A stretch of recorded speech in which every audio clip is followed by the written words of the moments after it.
found it very interesting that even at Coretta, Miss King's funeral, that they're both Jesse Jackson and Al Sharpton was, taken a back seat by what was his name, Reverend Eddie Long of Atlanta, and it comes to find out that after the ceremony or whatever you want to call the funeral, we come to find out that the preacher was actually the devil in the pulpit, as we discovered he was molesting his members of his congregation, so to speak, or whatever you have it. And what I found impressive about it, if you go to YouTube, you can YouTube Coretta Scott King's funeral, and you'll see the dignitaries there, former presidents and etc. And these are the people that actually killed her husband. And then you have it was just so I would say not necessary. I, as a person who look up to Dr. Martin Luther King all my life, and even from memorizing his poem in elementary school and everything, his speeches, um, I didn't. As we continue with black leadership, the problem with the black leadership is the values. Now, as it's being spoken more of, when you look at the King James version of the Bible and these other various writings that come through the Christian community and or whatever religious background people seem to have these days, it's always based upon someone's perceived ideal of what religion is, what God is.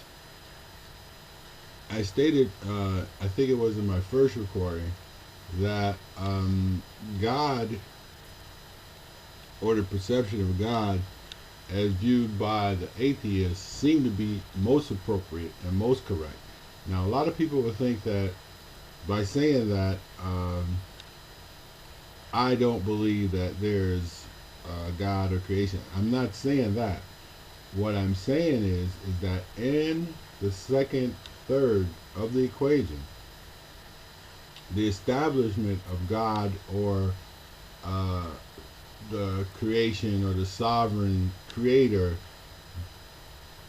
does not outweigh the the principles of the second third of the equation, because in that realm, or that as we say, yeah, we could say the realm of existence, the physical, which is established through the circumcision, as they speak in their religion, so to speak. It is the circumcised. It is that which is dead. It is that which is fallen away. It is that which is trampled underfoot, or what have you. So, being that this is the second third, and it represents the second third of the equation, it represents the dark side and it represents the death. That being said, we could reasonably state that there is no God in the second third of the equation of the existence of creation. There's it doesn't exist. It doesn't exist until the end part. And what I mean the end part is where the equation comes into being, where you have the second going into what is the third. Now, what you actually have is light on the first third of the equation. You have darkness, the second third of the equation, and then you have light on the third of the equation. And notice that at the end, there is no dark at the end. What is at the end is U infinity. And as I was speaking on before, the U signifies urban, which is the sovereignty of creation or God. Now, I won't define what urban is in this recording or this video episode because, as I explained to you, when I was homeless and I was putting out this literature in Philadelphia, Urban Outfitters actually, I don't know if you call it bootleg or hijacked my material, and in 2007 they began calling themselves Urban, URBN, and they have no idea what urban means, URBN, as it was the urban philosophy that I was distributing in the streets of Philadelphia. So I don't want to go on to define exactly what it is because I don't want them to have the trade or the copy right to the material as it's being defined. And urban URBN doesn't mean URBAN, Urban Outfitters. If anybody goes on to the Urban Outfitters website, and if you go to the South Broad Street location in Philadelphia, you'll see URBN as their logo or moniker. Okay, I don't know where I left off, so I'm going to just begin at where I was saying URBN and explaining to everybody exactly what the thing was with not defining urban. Not that it's not defined, I just have not, I haven't put the definition out of the affinity urban as it is just urban. So as soon as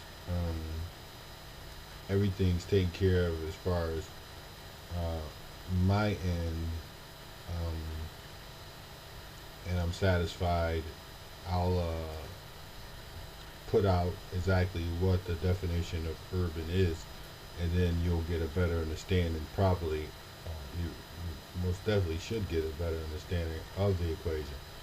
Um, but let's continue. Uh, I think I was talking about Gaddafi and voting, but what's most important is the scale of justice. And if anybody read my piece on the scale of justice, incarceration, the New World Order, integrity, um, race and equality, African perception, education in America, fraternity or cult, faith-based initiative in Rwanda. And while we're talking about Gaddafi and a little bit of politics, let's in the church. This is another reason why atheists have, you know, you know, if you listen to what their rhetoric is, uh, it has some credibility because when you talk about faith-based initiative, basically what you're saying is the government is running religion, so now you're believing in a God government, which is basically this new world order type system. It's basically a Gestapo type regime where you go to church, you confess, just like the old Catholic Church did, and I think they still do. You confess, and then everybody knows everything about you, and the things they don't like about you, or they find out about you, if you're one of those type people, they do away with you. And there's a lot of people on the internet and it's alternative news that are actually being, how would you say, pointed out or picked out or chosen, as what they would actually call enemies of the New World Order, or how they put it. But you're flagged, and you're not allowed to participate in the government or the system. And certain people, I have a lot of respect for them because, I've gone through things of that magnitude in my past all the way up until now. So I like to send my thanks out to those people who are out there putting out the alternative information, so to speak, and not the mainstream. Because trust me, you you're not gonna turn on MSNBC or any of the other main networks like with Al Sharpton on there and get the news. Yeah, the it's no there's no mistake that they say the revolution will not be televised. And trust me, your people are going to be watching these shows and trying to get the news, and they're going to be trusting the Reverend and all these other people that are on the mainstream news media, and they're going to be put to sleep like the Pied Piper. It's the blind leading the blind. And uh, for me, like I value the teachings of Dr. Martin Luther King over those of the modern day televangelists and so forth. So I don't really think that, like, say for instance, if you're a minister, I don't think your name should be named after currency. I don't think you should be a dollar. What are you going to do when the dollar collapses and your name is dollar? What what does that symbolize is the failure of what you believed in, the prosperity of the dollar, which exists in the second third of creation. It doesn't exist at the foundation. At the foundation of the world, even in the literature of the Christians or whichever religious literature you read, it doesn't say and the dollar was created. It doesn't say that. So therefore, you're living in the second third of creation. It's something made by man. And if you look at all the extracts of man, even if you go into the house that you live in, if you look at the floor, the walls, the windows, everything's dead. There's no living anything. The second third represents the dark, of, and it represents death. So everything that surrounds mankind in this realm is death outside of the first third of creation. And when we say the first third of creation, we're talking about the air. For example, if you take the air and you breathe in the air, that's something you cannot live without, a breath of air.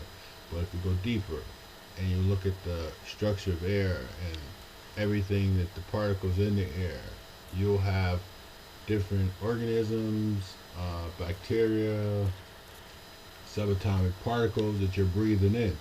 And as you breathe in, and these air particles, they're actually living. So if you look at the air on a subparticle level, subatomic particle level, the air is actually living. It's full of organisms that you're breathing to live into your body. Now, the second part would be the earth. If you look at the physical makeup of the earth, it's living. Created from the beginning. It was created from the beginning. It's not part of.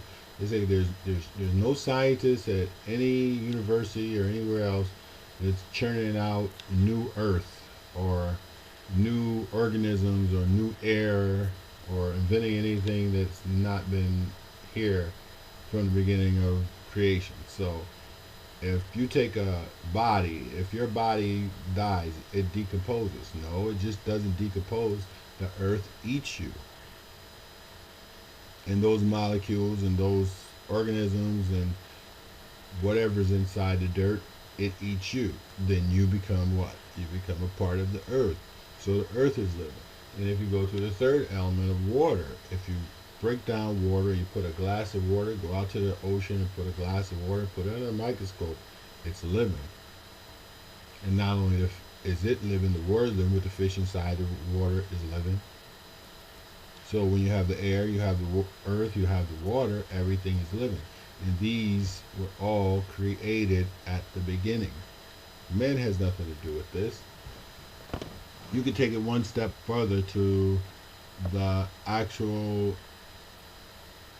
plants. The plants are all living. Man cannot replicate the plants. Man has no authority over the plants. That's why when we lose species, they're gone forever. Man has not created the plant. It wasn't created in the second third. It was created in the first.